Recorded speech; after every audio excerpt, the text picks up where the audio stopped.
Prologue, Rome's shadow. The story opens years after the events of the resurrection. Rome's power has expanded, and the early Christian movement faces new waves of persecution.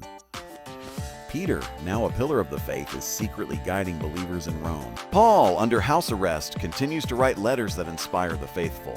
The empire grows wary of the spreading away and vows to stamp it out. The film sets its tone with the looming threat of martyrdom and political unrest. A church under siege, the Christian gatherings are forced underground. Secret symbols like the ichthyes guide believers to hidden meeting places. Roman informants infiltrate the communities to identify leaders. Mary Magdalene travels to Rome to offer support and carry sacred teachings. The believers cling to the words of Jesus, even as fear grips them. An ominous new Roman prefect arrives, intent on eradicating the faith. Peter's vision. Peter prays for guidance as the community falters under pressure. In a dream, he sees Jesus on a road outside Rome. Peter asks the Lord, "Where are you going?" And Jesus replies, "To be crucified again." Peter wakes with renewed courage, realizing his own path is set. He rallies the believers, urging them to stand firm. The vision spreads among the faithful, igniting hope. Paul's final mission. Paul receives word that the prefect will soon order his execution. Rather than despair, he writes his most powerful letter yet, urging unity. Timothy visits, bringing news of the growing churches in Asia Minor. Paul encourages him to continue the work despite danger. He shares memories of his own conversion on the road to Damascus. Paul accepts that his race is nearly run. The prefect's challenge. The prefect summons Peter and Paul for interrogation. He offers them freedom if they publicly renounce Jesus. Both refuse, citing their unwavering belief in the risen Christ. The prefect warns them of a painful death if they persist. Peter responds with boldness, quoting Jesus' words about eternal life. The crowd watching is stunned by their courage. Underground baptisms in the catacombs beneath Rome. New believers are baptized. The flicker of oil lamps illuminates the water. Songs of praise echo softly, blending with the sound of dripping stone. Even Roman guards secretly attend, moved by the message. Mary Magdalene leads prayers for strength and protection. The sense of community deepens despite the danger. A Judas among them, one of the younger converts, secretly informs the prefect of their gatherings. This betrayal leads to a sudden raid on a worship service. Several leaders are arrested, including Luke the physician. Mary narrowly escapes with a group of children. Peter is shaken by the treachery but refuses to stop meeting.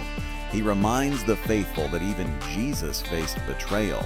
Paul's final trial. Paul stands before a Roman tribunal. He delivers a moving speech about truth, love, and redemption. The prefect is unmoved and orders his execution. Paul requests to be executed outside the city walls. Timothy and other believers are permitted to visit him once more. Paul blesses them and urges them to remain steadfast.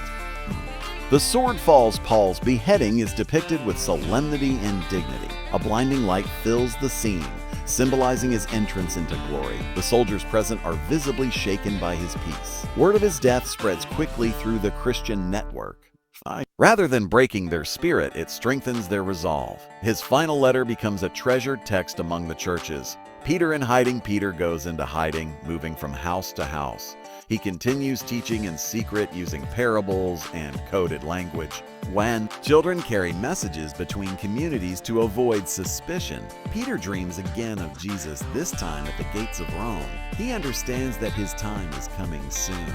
Mary urges him to leave, but he refuses. Arrested at the market while visiting a believer at a public market, Peter is recognized. Roman soldiers seize him and drag him before the prefect. The prefect mocks Peter's loyalty to a dead king.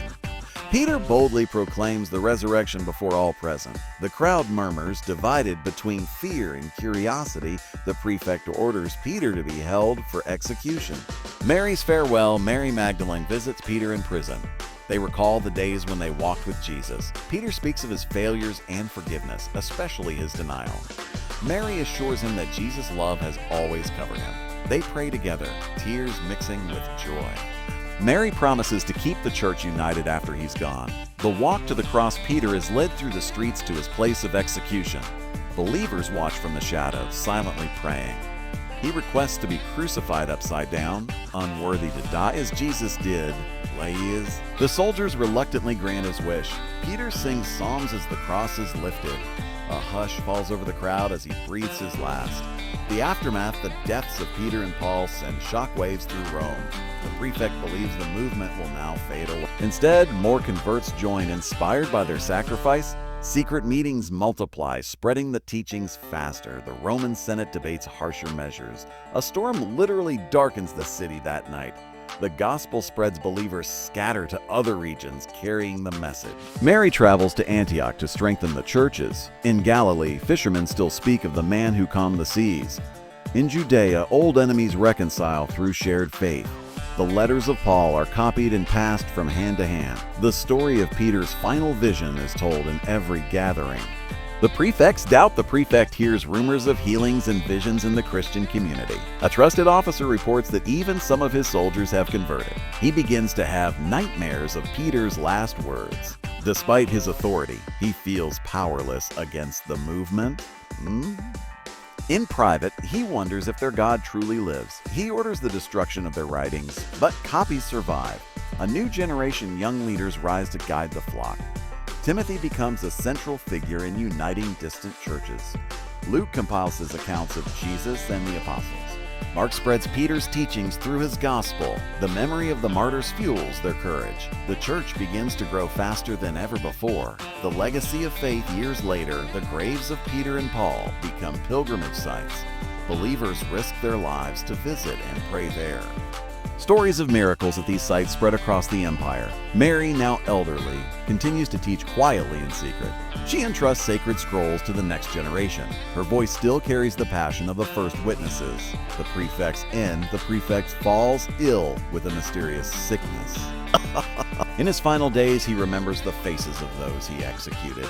A Christian servant offers to pray for him. He hesitates, then agrees, tears filling his eyes. Though his fate is sealed, peace replaces his fear. The movement he tried to destroy continues to flourish. Epilogue. The unstoppable way, the film closes with scenes of small gatherings across the empire. Children recite the Beatitudes in candlelit rooms. A hidden choir sings hymns of the risen Christ. The camera pans upward to the rolling skyline, then to the stars. A narrator recites, the light shines in the darkness, and the darkness has not overcome it. The screen fades to black, leaving the legacy of faith eternal.